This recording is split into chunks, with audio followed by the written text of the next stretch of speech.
All right, so it looks like we might run into before we get, well, we'll just handle it as we go. It looks like we might run into a quorum issue. Did you, Rick, mention you're thinking comment would be up first because they only had one item? Yep. Yes. And Mark's there. And yeah, I'm here. Oh, great. Hey, good morning, Mark. I recognize 228-0022 is comment too, so that's good. Who do we have with Town Committee 2? I believe that's me. Oh, hey, Allie, good morning. Hi, good morning. Okay, great. So I'm just gonna fast forward through Charlie Baker's info so we can get started while Christie's here. So good morning. My name is Stephen Welch, Chair of the Capital Program Committee. Before we call the meeting to order, I have the governor's script for remotely conducted meetings to work through. I'll start by confirming today's listeners have access. Members, please respond in the affirmative as I call your name. Christy Kickham. Hi, here. Peter Kaiser. Thanks, Peter. Richard Hussey. Here. Myself, Stephen Welch. Staff, please respond in the affirmative as I call your name. Rick Sears. here. And Alexandria Penta. Here, yeah. Sorry, Allie.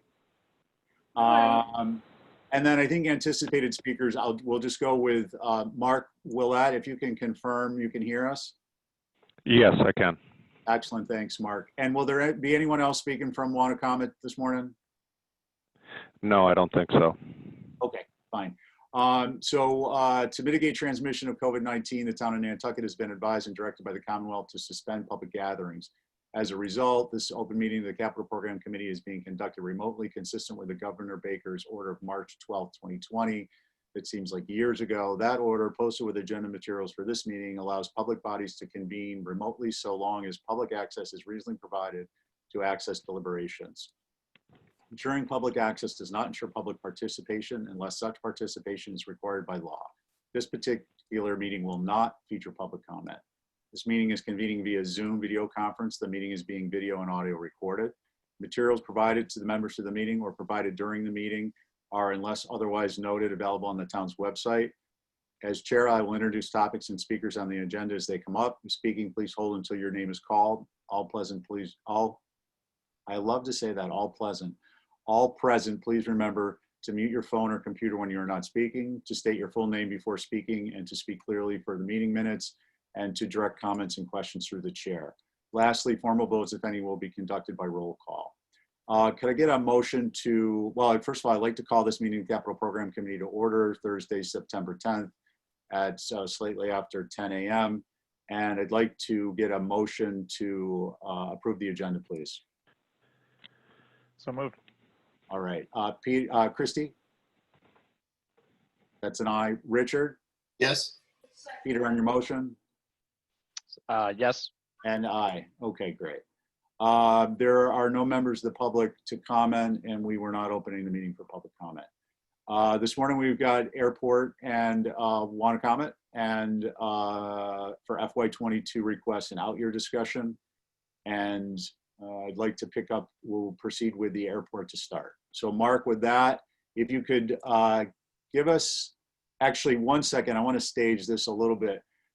You guys in your Rorys, if you weren't able to locate it, it is the sorting on code. It's the water main replacement coded WANN 22-001. And that's as opposed to the submittal date is 09/08/2020. The previous was 06/08/2019.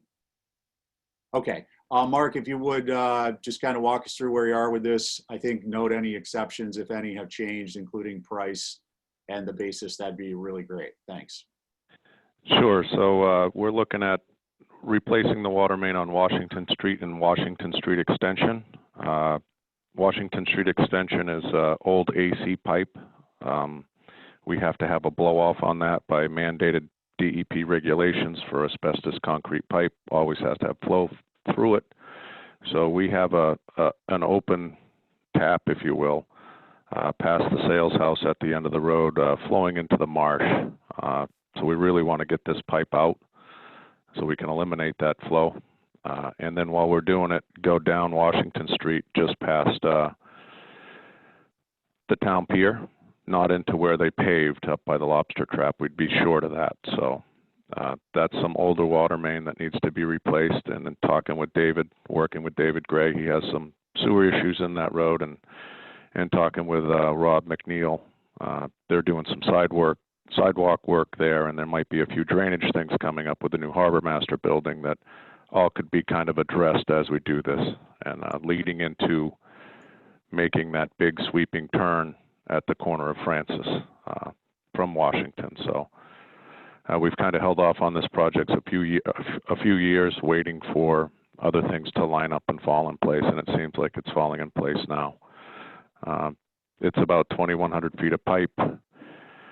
The price per foot is a lot more down on Washington Street, as you guys know. We're battling the tide in the ocean there, so there'll have to be dewatering. So it is a short stretch of pipe, but it comes at a pretty big price tag because of the dewatering that's going to be required. We had at our last water commission meeting, we did take a vote. The commission did, to use retained earnings to fully fund this entire project. It's got a cost of $929,000. That's with some contingencies in there. We made a vote at the Water Commission, voted to use $1 million in retained earnings just to make sure we have enough to cover anything that might come up. Engineering costs, we've got at about $110,000. It may be a little less than that. That was the higher end of our range. But other than that, we're just kind of putting a lot of things on hold for future years because we picked a smaller project to go after this year because the new sewer force main with its path and it coming up in the next year or two. So we're going to focus the bigger projects to work hand in hand with the sewer in the future. So we picked a smaller project this year to work on. Okay. Thanks, Mark. I do have a question just for information purposes before we get into member questions and other comments. On the cost and funding sheet, there's an FY23 entry, which wasn't in the previous request, and it's for around 2.45 million. Is that a new? Thank you. That's associated more with, so if we look forward to that new sewer force main and the path that they're going to follow, there's certain streets that we're gonna jump in with David, and that includes Lily Street. That's a number for Lily Street in the future. Mm-hmm. Okay, good. All right, member comments, questions. Peter, Just a couple clarifications. So on the online Rory kind of summaries, there was the 2021 request that said approved. This is just a continuation of that, kind of pushing it out, as you said, Mark? Yeah, yes. Okay. So nothing was done in 2021 relative to this request, right? Right. Okay. And then looking on our 10-year SIP that was included in the packet, it originally looked like it had a 2022 estimate of 3.2 million. And obviously this request is for 1 million. Just curious, I don't know if I missed the reconciliation there, what dropped from the 3.2 2022 request to this $1 million 2022 request. This project was going to, Washington Street was going to include a lot more. In previous years, we were thinking up through Orange Street and all of that. And that kind of changed when working with David and the new sewer force main. So we kind of shifted gears on the project, cut this one down just to Washington Street and Washington Street extension, knocking that number down to where we could just use our retained earnings to cover it and not have to borrow anything. And then in the next few out years, you'll see some zeros on our chart there. That's because we got to revise those as that sewer project goes. That's going to be a massive project, as you guys know, and we're going to try to follow David on that path. So in 2024, I would guess that we're going to have a similar number to the 23 number, probably around a 2.2 million in there. I'm still working on numbers on the streets we have to jump in with David. So that's where those changes came from. It all stems from that big project that's happening, and we just don't want to be, our goal is to work together now and try to get everybody in one area and do it all at once. I don't want to be over on Orange Street if David's down on Lily Street. That's the only reason the numbers changed. Yeah, makes perfect sense. So I guess we just need to update our 10-year SIP number for that 2022 to reflect Yeah. the $1 million request. Gotcha. Awesome. Thank you so much. That was clear as day. Yep. Okay. Christie? Mark, I was curious to know if Orange Street will also be out on this project, and how long do you think that's going to last? Orange Street is out. It's okay. We're in pretty good shape on Orange Street. I mean, it's not a critical priority. The pipe integrity is still pretty good, so we can push that out a little bit. David also has some sewer issues on Orange Street. Again, that will probably be after the sewer force main project. So if that project is a 2 or 3 year, I'm not sure what the time frame on that construction is. So Orange Street would probably end up being 2 or 3 years out. Okay, as a follow-up, I'm sorry, I meant Union Street. I'm just concerned with, Yep. Pleasant Street being really the main access for Right. any fire and police to head into town. Right. Obviously, I'd have to work all that out with Erica and Angus and make sure we know this is going to be it's a difficult road to work on because of the traffic, the high traffic, even in the winter. And not ruling out night work, not opposed to night work. If that's a better option after that last boat leaves and work through the night into the first boat arriving, that could be a possible option to help with the truck route. Thanks, Christie. And that's why I put a little bit more in the contingency, thinking if we have to get lighting, because we have thought about night work there. So. Sounds good. All right. And then, so Mark, I guess the thing I would ask is if it's possible, it would be very helpful to us, is if in your description you could, well, first let me ask you this. Are you actually inputting these, or is this going in through Rick at Capcom? Are you inputting it in the database, or is it going through Rick who's in? No, Rick helped us out with that. We literally just got the software. So. Okay.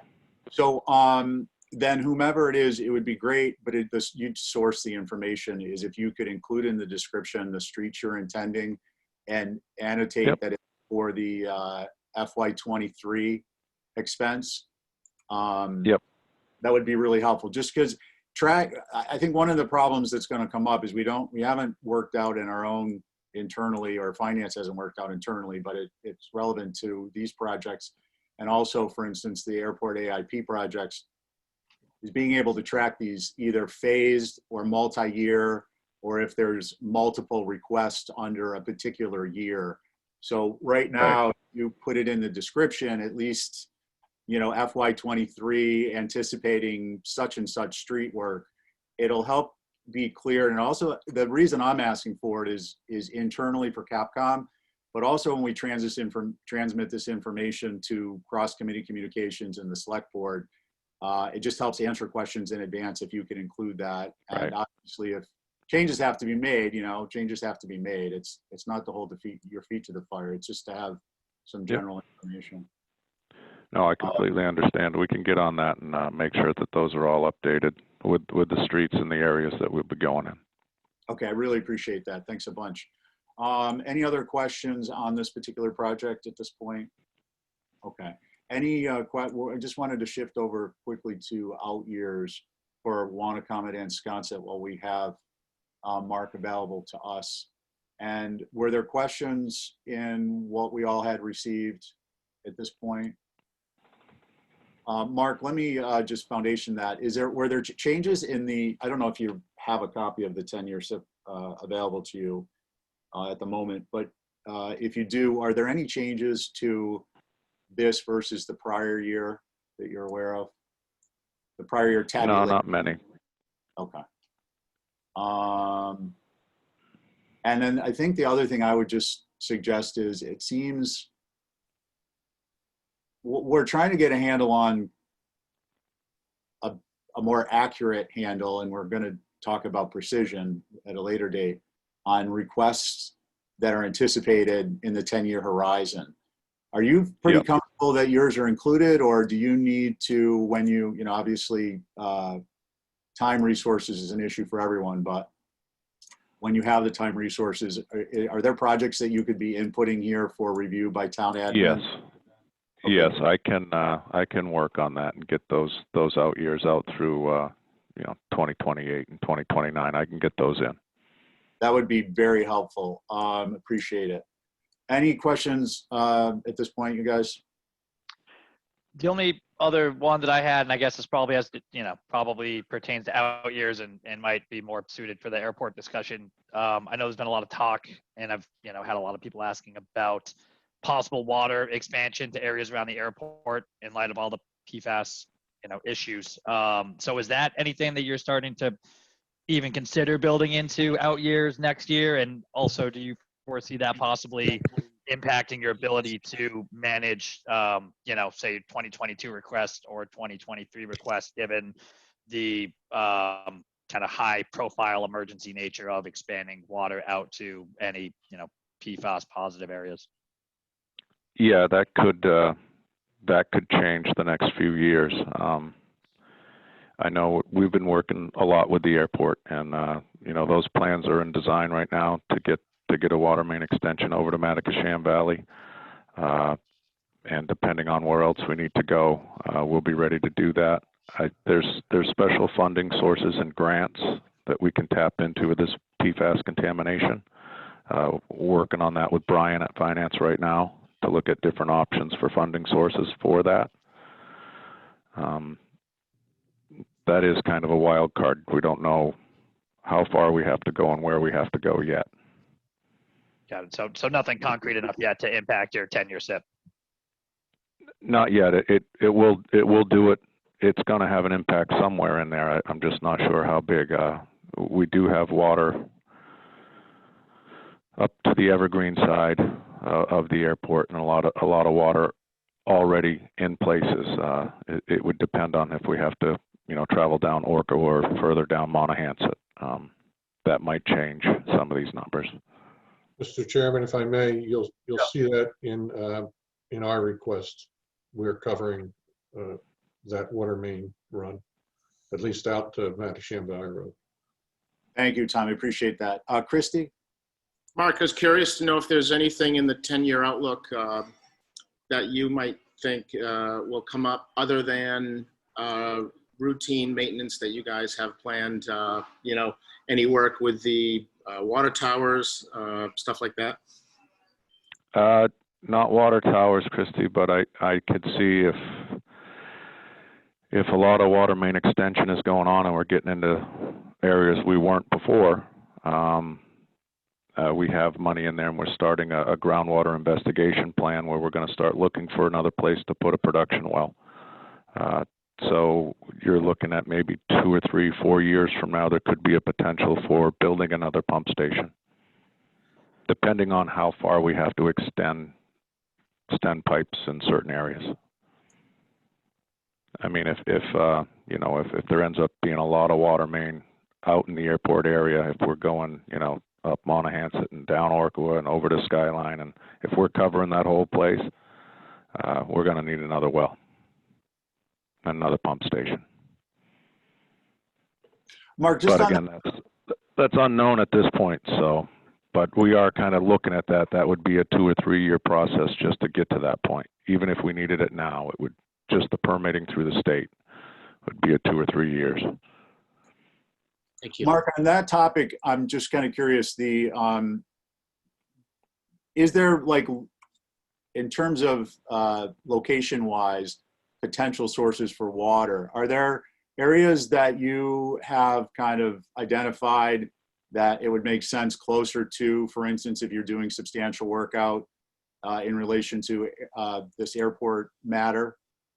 Yes, so our property off Lovers Lane that we already have a pump station on, we own enough acreage to actually add another well there if needed. So that's closer to that, southern beach side of the island. It would probably go in that location. So proximity is a good thing because it's a cost saving. So I was curious. Christy, Right, did you have another pipes question? there, yeah. Christy, did you have another question? No, that was it. So Okay. people walk by. Oh, gotcha. All right, so I think that's it for now, Mark. We appreciate the information. We'll follow up if we have any questions. And with that, we're going to turn over to airport. And just for purposes of completing Charlie Baker's, Noah, can you hear us? Yes. Noah Carberg and Tom Rafter, you've been identified and you can hear us. And Jamie Sansberry? Yes, I can hear you. Great, thanks a bunch. Tom, can you tell us which project you want to start discussing? And we'll pull that one up on our individual computers. The first one we have is permitting for airport master plan update in 22. And before we get started, I'd just like to bring the committee up to speed on a couple of things that have happened with regard to the CARES Act and the pandemic. We've actually been fortunate enough to receive 100% funding for our biggest job, which is a taxiway echo project. It's almost $20 million. FAA is going to fund that 100%. They're also going to fund, between them and the state, 100% of the FY20 security project. So that's a big chunk of change as well. So that's good news on those past capital projects. Very welcome news, thank you. So the first one, permitting for the airport master plan update, we're currently doing an environmental assessment in EIR. This is $250,000 for the permitting process for those projects that have been identified in the near term in that effort. Tom, I got to hold you up for just 1 second. What do we basically got, I think, 1, 2, 3, 4 entries for you guys. Which master heading is this under? I can tell you, Stephen, it's NMA 19-003 AIP projects, of which there are 5 projects tucked in there, all airport improvement. Okay, guys, and if you're pulling it up on your computer, just to differentiate, that's the code that was submitted 2020, obviously, versus 2019. Thank you, guys. Tom, please proceed. Okay, so that is, again, the permitting associated with the near-term projects that have been identified in the EIR. And anything, that were part of our airport master plan update. The next item is an ALP update for an airport geometry study for about $250,000. That is to identify and come up with resolutions for non-standard airport geometry issues. The FAA's standards have changed over the years, and we are required to have everything meet standard before we can. Technically, we're supposed to have it before the taxiway echo project was approved, but they understood the emergency need for that, and they approved that, but they said we have to get all these items identified so that we have a resolution in the plan for our taxiway fillets, relocating stub taxiways, things like that. The next is labeled, and I don't know if you're in the same line with me, is South Apron expansion. Is that what you have in here? Okay. And that's for $15,250,000. It's labeled as South Apron expansion, but it also includes taxiway golf and decommissioning of runway 1230. We have a requirement to meet with FAA every year and do a 5-year CIP. We've recently met with them, and a number of branches of their business have expressed serious concern over us parking airplanes on our crosswind taxiway. And as one FAA official put it, he said, our goal at Nantucket is to get runways to be used as runways, taxiways to be used as taxiways, and aprons to be used as aprons. So the majority of this work is expanding our south apron, and I think you should have a diagram in there It initially was in the master plan for a much larger footprint. We're reducing it by about 7 acres to get us basically what we need for parking of the larger airplanes. That will eliminate our need for parking on taxiway or on runway 1533. The taxiway golf work is essentially moving some pavement from one side to the other to allow for adequate separation between wingtips. When JetBlue right now, we have what's called a modification standards. Should be in the next drawing down, I think. So it's in that area right there that you see. The dark is where we would put the pavement in. The orange on the south side essentially is where we have to remove pavement. Currently, we have 2 E-190 aircraft that pass each other, one on taxiway Golf, one on taxiway Echo. And because we have a mod to standard, we're allowed to do that. They can do it with a sufficient wingtip clearance, but it doesn't meet standard. So they want us to fix the standard, and also because JetBlue is going to be, they have identified that they're looking at larger airplanes within the next 2 years or so. So that's a small part of the pavement project. The third piece that should be in the next drawing is relocate or decommissioning of runway 1230.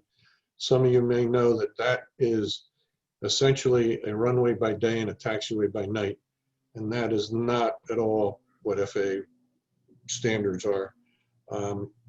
So they did an analysis, a study, and it was recommended that we decommission it as a runway and make that a taxiway. You'll see in an out year, I believe it's in 2024, relocation of that. And the concept right now is to make it a full-length parallel to 1533. But again, that's going to be part of a study that we're going to have to look at what the actual resolution or outcome of that is going to be. So the direction from FAA, they wanted it earlier rather than later because of safety. They also indicated to us that in 2022, we stand a much better shot at getting the discretionary funds to 13.7 million. Apparently 23 through 25 are spoken for the most part, but this was primarily directed by FAA to get these 3 items lumped in one project and put it in sooner rather than later.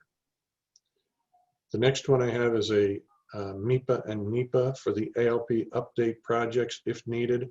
As I mentioned earlier, we have the geometry, non-standard geometry that we have to address. And if we have any permitting issues or MEPA, NEPA or rather issues with that, that's what the $400,000 is for those projects.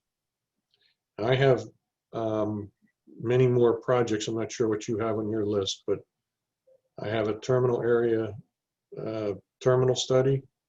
Mm-hmm. Another AIP project, $500,000. That is to look at a number of items, including the congestion that we're facing in the hold lines, or I'm sorry, in the queue lines for the TSA screening. The screening checkpoint itself is inadequate in size. We put up tents to address the sterile area. And it's between social distancing and just capacity. Prior to the pandemic, JetBlue was scheduled to run 13 flights a day on their peak days here, about 4 days a week. And that would be up from their normal 11. And we were really crunching them in at 11. So we need to address that issue. Looking at the social distancing, and a new issue that just recently came out is we're going to have to look at what needs may be associated with the use of electric aircraft.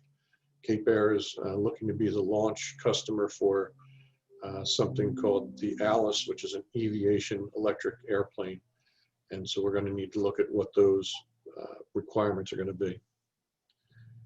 The next I have is a groundwater and soil investigation supplemental for $6.7 million. That's also known as PFAS. I don't know if you have that or if I'm on another. We do. I got a quick question for you though before we move forward. In our AIPs, we've got the airport layout plan.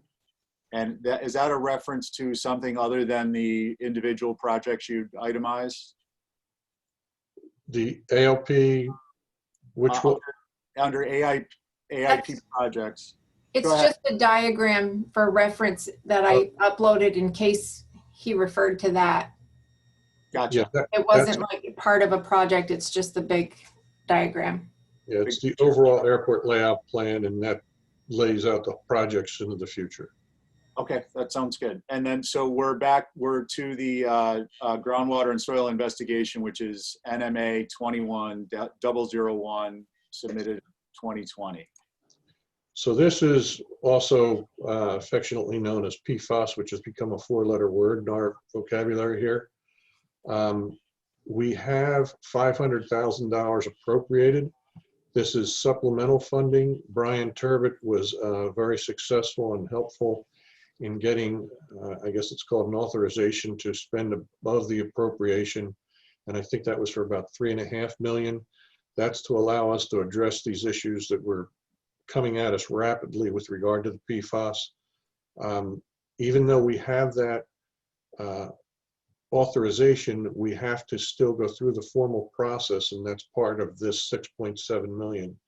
So between the 500,000 and 3.5 special authorization or whatever, that's 4 million. This is another 2.7 that we're going to be needing for a total of $6.7 million. Now there was some question earlier about the water line. This includes the installation of a water line that the alternative we're planning right now would take it down along the airport's edge, Monahasset, come over onto the airport, across the airport, and then out to and cover all of Maddox-Sham Valley Road. That's one piece of the pie, and I have to give everybody just a heads up. The town is actively engaged in this, and they're going to become more so with regard to other sites on the island. But this project is really going to have a significant financial impact on the airport. This is all our money. It's being directed mainly through DEP. We've sampled, I would say, in excess probably of 50 wells, and we probably have another 20 or more that we still have to sample. We've installed a number of what are called POET systems, point of entry treatment systems. They have to be monitored and maintained.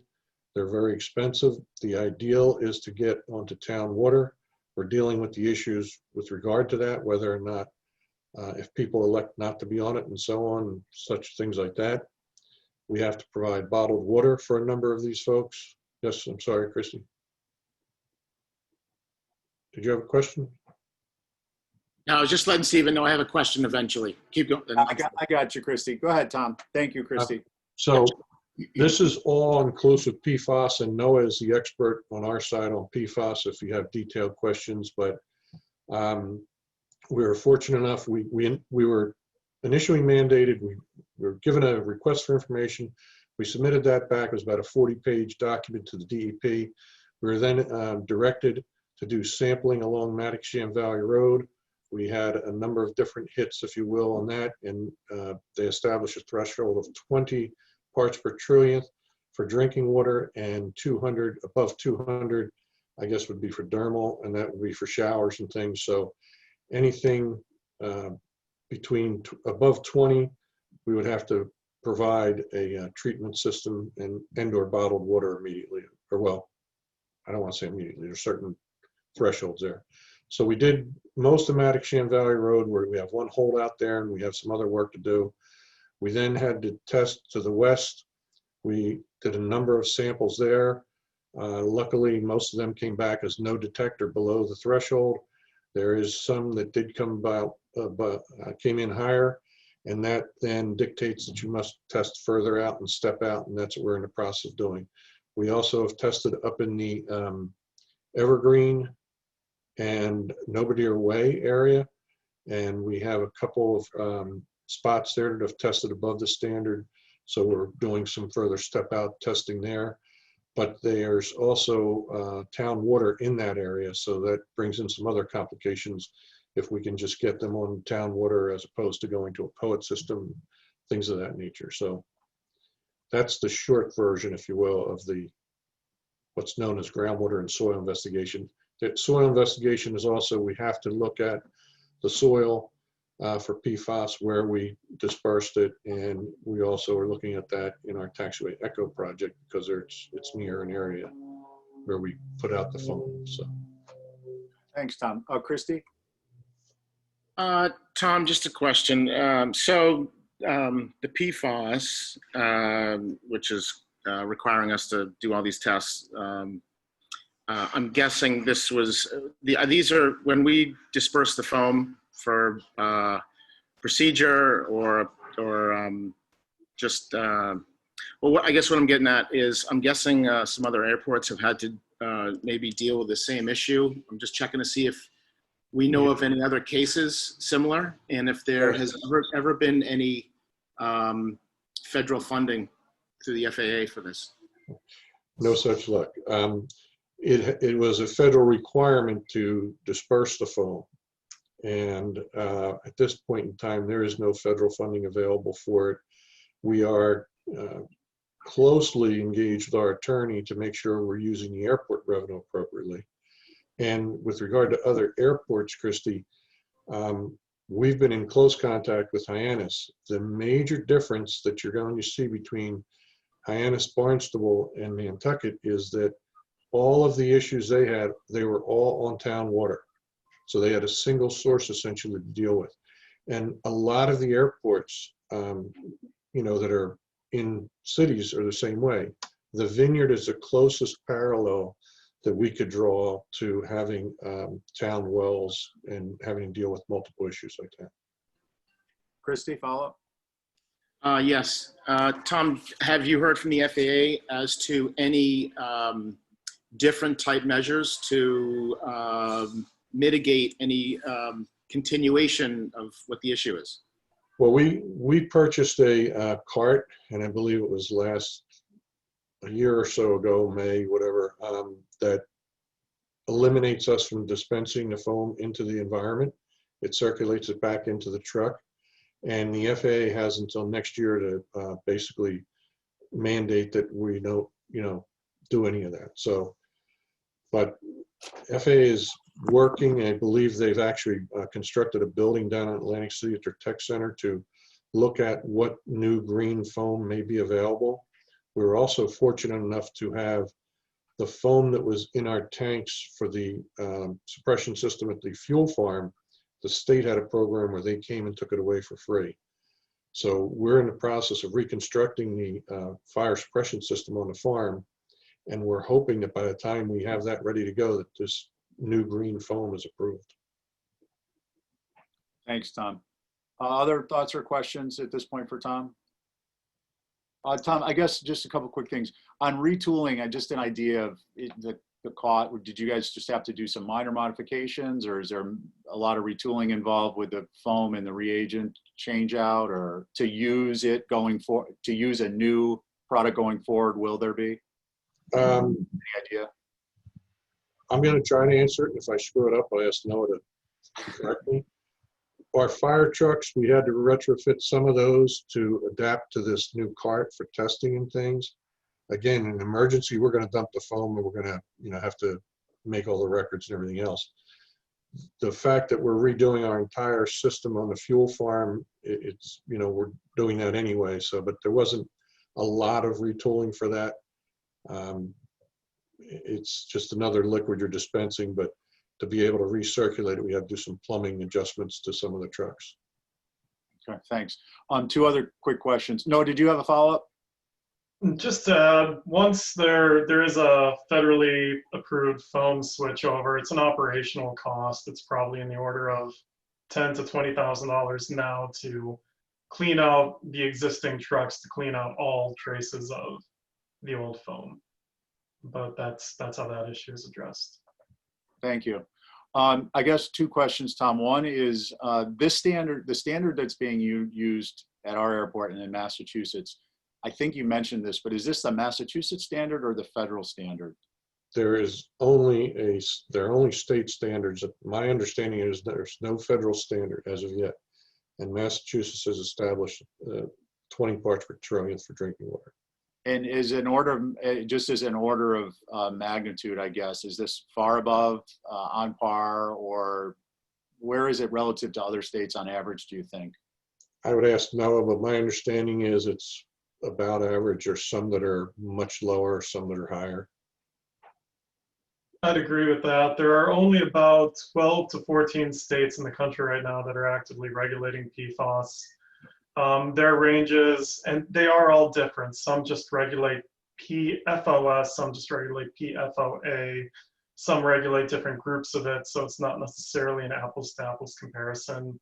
But generally, they're in the range of 10 to 70 parts per trillion for the 14 states. The other 36 states, the compound isn't regulated at all. There's some non-binding federal guidance from the EPA to be careful at a level of 70 parts per trillion. But again, there's no active federal enforcement. Okay, thank you. And then the last question on this, Tom, is just with respect to funding sources for this in terms of grants or other monies. And I hesitate to use an analogy. The last time I did that on this, I overshot the mark pretty widely. But clearly this is kind of an emergent situation. The circumstances are still being determined.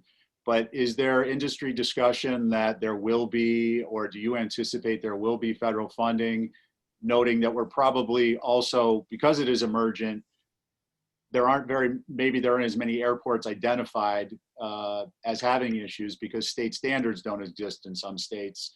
Just, I guess I'm looking for whether there's a light at the end of the tunnel or a glimmer of a light at the end of the tunnel somewhere in terms of funding.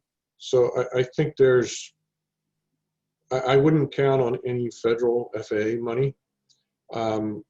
Our commission is reviewing a number of law firms that they will be selecting one to go after the manufacturer. And again, that's the long term. As Mark mentioned earlier, there may be some other loans and things that we're going to try to work with Brian on to see what we can get. But this is a twofold issue here. One is that it's an emergency and we need to have the ability to get this work done because some of these are imminent hazards. But it also goes back to what you may recall, we had passed or had an article passed at the last town meeting because this is one of those type of projects that we kind of need to front load because as we get the information in, we have to react in a very quick time frame and can't wait until town meeting. So while this money is, put in for 22, quite a bit of it will be spent this year and some in 22 and possibly some in 23. Okay. If I might, Mr. Chair, the big federal picture, over the past year, there have been competing bills introduced in Congress. None have gone anywhere. The Republican side has generally promoted a liability exemption for commercial service airports. The Democratic side has generally promoted listing under CERCLA, which would make federal Superfund funding available. Both of those approaches have their own challenges and they've never been reconciled into law. Interesting. Thank you. That's good, useful information. Just because people are always asking about this stuff now that it's come up and it's become kind of a hot button issue. So I think thank you for that. All right. What else have we got, Tom? We have our standard paint and beads and rubber marking removal. That's a requirement. In the past, state used to fund that, but now we have to carry that. And it's a capital item because of its amount. We're looking at replacing a John Deere Z-Track that we use for cutting around all edge lights, tie downs in small areas. We're also, and that's 20,000. The paint and beads is 63,000. We're looking at replacing a dump truck that is 26 years old. That's 232,000. And replacing all ARF turnout gear with PFAS-free turnout gear. Once the National Fire Protection Association has certified that, we want to be able to purchase that as soon as possible. And replacement of a bus that we use in our operations department. We had 2 in, we split that. We had 1 in last year, and this is the second one. So number 2 of 2, and that's for 88,000. And so you're carrying, I didn't do the math while you were talking, but looking at the sheet, you're carrying a request at 250,000 for the upcoming fiscal year? for, Something seems off. Looking at the request we have, you mentioned the bus, so I'm presuming that this is included in the, I can help clarify. thank you, The- please. The ARF gear and the buses are what's combined in the operations. The airport operations and ARF category for 154. And Okay, then there's 3 in the paint and beads or in the maintenance and equipment category, I'm sorry, for 315. And that's the paint and beads, the John Deere, and the replacement dump truck. gotcha. Thank you, Jamie. That's very helpful. Okay, any questions for Tom? Peter Kaiser? Oh, you're muted, Peter. More so just internally for us. So I would assume at some point we'll get an updated 10-year SIP that includes, you know, all the current requests. I mean, obviously the out years, but just it looks like right now we have 1 request for fiscal year 2022 for 475,000. And so just trying to reconcile what's on the website between what's in our packet. I'm assuming we'll get that reconciled at some point. I thought I we don't know, what are you, I'm not sure what you're looking at. I think this it's our internal SIP. So this was more of an internal question for the chairman. Yeah, so thank you, Peter. It's a helpful, good question. What we're looking for, this will be a follow-on to comments to Mark Willett at Want to Comment. So to the extent, you know, obviously this is through the town manager and it needs to be vetted and so on and so forth, but that should go without saying. To the extent that you all have projects that are reasonable capital requests in your 10-year horizon, and you guys are really great about this, we just want to make sure they're in the finance department version of the 10-year SIP. So what I put on the screen is what we have. And then I think what Peter was referring to is whether there, maybe not, if there are any particular costs in your current requests that are not on this plan, we obviously would like them to transfer over. Yeah, actually, Mr. Chairman, I was looking at the Capcom, the one in our packet, which looks like it's actually outdated. Sorry, I pulled up one from last week, so please. Okay. Yeah, so I put up the one that, completely disregard my my question. Sorry about that. okay, so the one on the screen is the one that is in our packet dated September 9th, 2020. So Jamie, Tom, I guess just for your information, if you haven't seen this particular version, this is what we're looking at.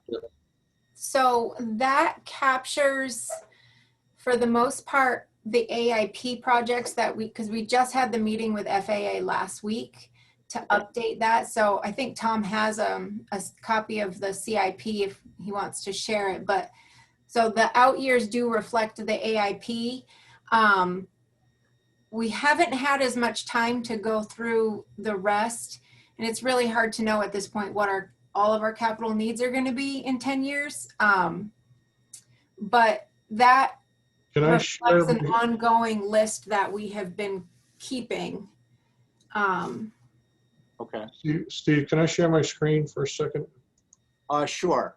And then Tom, while you're pulling that up, Jamie, just in response, I mean, for general information purposes, what we're looking for are understanding that we can't accurately assess all the exact capital requests that will be required. But even if you know that there are particular requests or categories of requests, having those entered through finance would be an important element of our being able to have information. And you know, we'll work on it. It's a work in progress. Yeah, there is one section that I am missing, and I actually didn't even realize it until just a few days ago. So okay. I've been working on trying to get this as accurate as we can with what we have. I don't know if that came up or not. Yes, it did. Thank you. Okay, so this is the format that we have to use for FAA, and it shows in the left column, you know, the ongoing projects. It has the identification for the AIP, and it has a funding source breakdown, and then some notes. And you see this has to go out 5 years. Again, part of the challenge, different fiscal years, but they're fairly close. And you also see at the bottom of these, we list things that are also not AIP. ASMP is a program that the state has, Airport Safety and Maintenance Program. And so they have agreed to some funding on this as well. The terminal plan study, they've agreed to fund that. So this basically gets merged into what you're looking at, and we put it in that format, and we'll make sure that's updated. Okay, that's very helpful. And guys, I really hate to do this. I think we've covered materials that we needed to in terms of both this year's request and out years. But Christy had to sign off, and we just lost our quorum as far as I'm aware. So I would like to just say once again, thank you. Rick, thank you for helping, and Airport, thank you for the detailed information and the descriptions. It's extremely helpful, especially when these are grouped together under one category, for instance, AIP. But with that, I think, I'm not even sure we can do a formal motion to close the meeting, but I'm gonna ask that we do that so we don't have an open meeting law violation. And I'll announce prior to that, that our next meeting is September 17th at 10 a.m. And Rick, I'll follow up with you offline on departments and whatnot. Can I get a motion to adjourn? So moved. Thank you, Richard. Peter? Richard on your motion?